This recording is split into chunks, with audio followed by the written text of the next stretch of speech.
Slab फोडायचा असेल, कचरा बाजूला करायचा असेल तर अद्यावत मशिनरी नाही, हे नाही, ते नाही अशी कारणं येत आहेत. विशेष म्हणजे या मोशीतील कचरा दुर्घटनेमध्ये आतापर्यंत 9 मृत्यूची नोंद झालेली आहे. या 9 लोक ज्या या दुर्घटनेमध्ये गेलेली आहेत त्यांची प्रत्येकाची कहाणी एक वेगळीच आहे. पण याच दुर्घटनेमध्ये जर एखादा श्रीमंत व्यक्तीचा मुलगा किंवा जवळचा व्यक्ती जर असता तर खरं सांगा, महानगरपालिकेचा आयुक्त हे फुगडी खेळण्यासाठी कुठे गेले असते का हो? तिथली सिस्टम 1 मिनिटासाठी तरी हल्ली असती का हो? तिथली यंत्रणा तरी हल्ली असती का? पण नाही. जे अडकलेत ते गोरगरिबांची पोरं होती. एक 22 वर्षाचा, एक 26 वर्षाचा, बाकी 30 आणि 40च्या आतला. कदाचित हा व्हिडिओ सुद्धा तुम्ही शेवटपर्यंत पाहणार नाही, कारण खूप काही मसाला या विषयामध्ये नसेल किंवा खूप काही यातून कॉन्ट्रोव्हर्सी तयार होणार नसेल. पण माझा मुद्दा हा आहे की जी 9 लोक या मोशी दुर्घटनेमध्ये मृत पावलेली आहेत त्या लोकांची कहाणी तुम्ही ऐकावी. प्रशासनाचा चेहरा तुम्ही पाहावा आणि या विषयावरती तुमचं मत नक्की व्यक्त करावं. 8 जुलै पुण्यातल्या मोशी येथील 300 कोटी रुपयांच्या वेस्ट टू एनर्जी प्रकल्पाच्या 3 मजली प्रशासकीय इमारतीमधील कर्मचारी नेहमीप्रमाणे दुपारचं जेवण करत होते. जळगावातील शिरसोली तालुक्यातील भावेश वाणी हा त्यातील एक कर्मचारी. नेहमीप्रमाणे जेवणाला बसण्याआधी त्यानं पत्नीला एक व्हॉट्सॲप मेसेज केला, मी आता जेवायला बसतोय, जेवण झालं की कॉल करतो. त्याला माहिती नव्हतं हा मेसेज त्याच्या आयुष्यातला शेवटचा मेसेज ठरणार आहे. भावेशचा कॉल आला नाही म्हणून पत्नीनं कॉल केला तरी तोही लागला नाही. कारण होतं इमारतीच्या अगदी शेजारी असलेला तब्बल 50 मीटर उंच कचऱ्याचा डोंगर खचून कचऱ्याच्या हजारो टनांचा महाकाय ढिगारा शेजारच्या 18 मीटरचा रस्ता ओलांडून थेट त्या इमारतीवर कोसळला आणि भावेशही त्याखाली दबून मृत झाला होता. या घटनेत भावेश हा पहिला व्यक्ती होता ज्याचा मृत्यू प्रशासकीय यंत्रणेकडून कन्फर्म करण्यात आला होता. त्याची पत्नी हा सर्व प्रसंग हुदकत सांगत होती. भावेश सारखे इतर 8 कर्मचारी कचऱ्याखाली दबून मृत झाल्याचं प्रशासनाकडून सांगण्यात आलं. विशेष म्हणजे जखमी 40 ते 50 लोकांमध्ये अनेक लोक गंभीर आहेत. कचऱ्याचा डोंगर कोसळल्यानंतर काही सेकंदातच ती इमारत पत्त्यांसारखी चेपली गेली आणि अनेक लोक ढिगाऱ्याखाली गाडले गेले. यातील सर्वात संतापजनक घटना म्हणजे घटनेच्या दिवशी सकाळीच कंपनीतील काही कर्मचाऱ्यांनी आपल्या वरिष्ठांना कचऱ्याचा ढीग खचतोय याची कल्पना दिली होती. परंतु अधिकाऱ्यांनी याकडे दुर्लक्ष करून उलट कचऱ्याचा डोंगर पडून वाहनांचं नुकसान होऊ नये म्हणून पार्किंग मधली वाहनं दुसरीकडे हलवली होती. म्हणजे माणसाच्या जीवापेक्षा इथे वाहनांना अधिक महत्त्व देण्यात आलं. घटनेनंतर अनेक स्थानिक लोक आता पुढे आलेत. अनेकांच्या म्हणण्यानुसार या ठिकाणी विशेषतः पावसाळ्यात अपघात होऊ शकतो. पावसाच्या पाण्यामुळे हा कचऱ्याचा डोंगर कधीही कोसळू शकतो. याबाबत प्रशासनाला वारंवार निवेदनं देण्यात आलेली होती. परंतु जे नेहमी होतं तेच येथेही घडलं. प्रशासनाने या तक्रारींकडे दुर्लक्ष केलं आणि क्षणात होत्याचं नव्हतं झालं.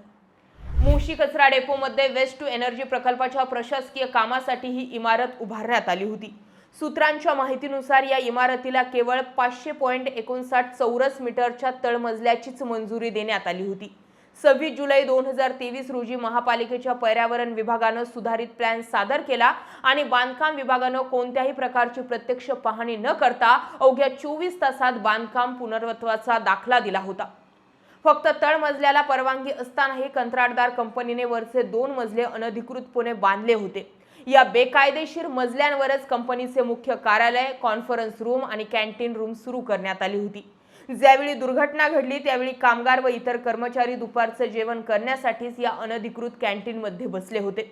घनकचरा व्यवस्थापन नियम 2016 नुसार कोणत्याही डम्पिंग ग्राउंडवर कचऱ्याच्या ढिगाऱ्याची उंची 20 मीटरपेक्षा जास्त नसावी असा नियम आहे. मात्र मोशीत हा डोंगर तब्बल 45 ते 50 मीटरपर्यंत म्हणजे एका 15 मजली इमारती एवढा वाढू दिला गेला. राष्ट्रीय हरित लवादानं 1.5 वर्षांपूर्वी सॅटेलाइट डेटाचा दाखला देत महापालिकेला नोटीस बजावली होती. मोशी डेपो हा देशात सर्वाधिक मिथेन वायू उत्सर्जित करणारा हॉटस्पॉट ठरल्यानं तिथे अपघात होऊ शकतो असा इशाराही देण्यात आला होता. तरीही प्रशासनानं या कचऱ्याच्या शेजारीच इमारत उभारण्यास परवानगी दिली आणि कोणतीही सुरक्षा भिंत न उभारताच इथे कर्मचारी काम करत होते. दुर्घटनेच्या दिवशी सकाळीच कचरा खालच्या बाजूला सरकत असल्यानं इथल्या कर्मचाऱ्यांनी वरिष्ठ अधिकाऱ्यांना सांगितलं होतं. त्यांनी पार्किंगमधील गाड्या हटवल्या, पण इमारतीमधील कामगारांना बाहेर काढण्याचं सौजन्य दाखवलं नव्हतं. इतकी यांची माणुसकी मिली. पुणे महानगरपालिका हद्दीत दररोज अंदाजे 2 ते 2.5 हजार टन कचरा जमा होतो, तर शेजारील पिंपरी चिंचवड महानगरपालिका हद्दीत दररोज अंदाजे 1000 ते 1500 टन कचरा जमा केला जातो. पिंपरी चिंचवडचा संपूर्ण कचरा मोशीतल्या याच 81 एकर क्षेत्राच्या कचरा डेपोमध्ये संकलित केला जातो, तर पुणे महापालिकेचा कचरा हा उरळी, देवाची, फुरसुंगी आणि शहरातील विविध कचरा प्रक्रिया प्रकल्पांमध्ये पाठवला जातो. मोशीत बायोमायनिंगसाठी पहिल्या टप्प्यात 44 कोटी आणि दुसऱ्या टप्प्यात 142 कोटी रुपयांहून अधिक निधी जो होता तो खर्च करण्यात आल्याचं समजतंय.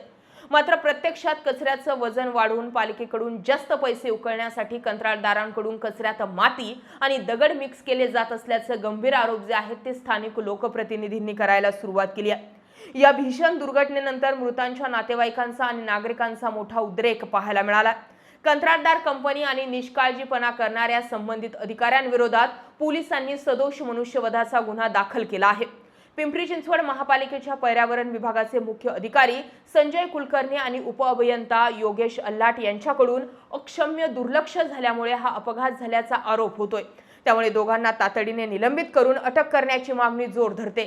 घटनेच्या दिवशी ढिगाऱ्याखालून 14 जण स्वतः सुखरूप बाहेर आल्यानं ते वाचले. अजूनही ढिगाऱ्याखाली अडकलेल्या लोकांचा शोध जो आहे तो युद्ध पातळीवर घेतला जातोय. कचऱ्याच्या ढिगाऱ्यातून बाहेर पडणारा अत्यंत विषारी मिथेन वायू आणि वरून पडणारा मुसळधार पाऊस यामुळे बचाव पथकाला श्वास घेणंही कठीण झालं होतं. 9 जुलैच्या सकाळी भावेश वाणी या पहिल्या कामगाराचा मृतदेह हाती लागला होता. भावेशच्या अवघ्या 1.5 वर्षांपूर्वीच लग्न झालं होतं. 11 जुलैला म्हणजे तब्बल 4 दिवसांच्या अथक प्रयत्नांनंतर संध्याकाळपर्यंत आणखी कामगारांचे मृतदेह इमारतीच्या तळमजल्यावरून बाहेर काढण्यात आले. आत्ताच्या घडीला मृतांचा आकडा 9 वर पोहोचला, ज्यात अक्षय सावंत, सुनील कोरके, सनी माने, रणजित पाटील आणि नागेश गायकवाड या तरुण मुलांचा समावेश आहे.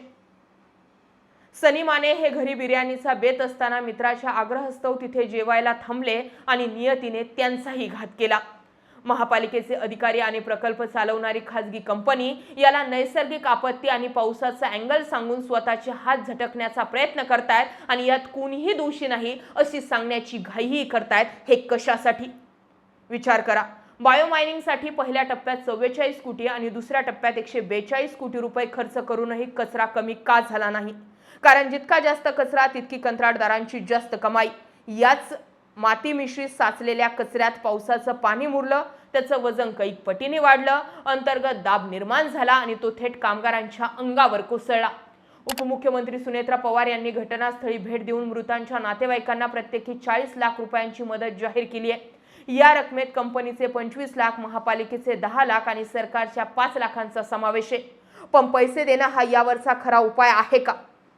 1.5 वर्षांपूर्वी लग्न झालेला भावेश वाणी, 22 वर्षांचा तरुण रणजित पाटील किंवा 26 वर्षांचा नागेश गायकवाड ही मंडळी काय या पैशांनी परत येणार आहे का? जोपर्यंत बेकायदेशीरपणे कचरा साठवून ठेवणारे महापालिकेचे अधिकारी आणि जीवाशी खेळणारे बडे ठेकेदार यांच्यावर सदोष मनुष्यवधाचा गुन्हा दाखल होऊन त्यांना कडक शिक्षा होत नाही, तोपर्यंत अशा आपत्ती ज्या आहेत त्या घडतच राहतील. पण जसं मी सुरुवातीला म्हटलं, यामध्ये कधीही कुठल्याही मोठ्या व्यक्तीचा पोरगा नव्हता. नाहीतर 4-4 दिवस यांना फक्त कचरा बाजूला सारण्यासाठी लागला असता का? आपल्या मिसिंग लिंकची दरड म्हणे देवेंद्र फडणवीसांनी छाती बडवून सांगितलं की 18 तासात रस्ता मोकळा केला. इथे 4 दिवस झाले देवेंद्र फडणवीस साहेब, अजूनही मृतदेह, अजूनही लोक हाती लागत नाही. हे आहे तुमच्या सिस्टीमचं अपयश. या मुद्द्यावर जरूर व्यक्त व्हा. जय महाराष्ट्र.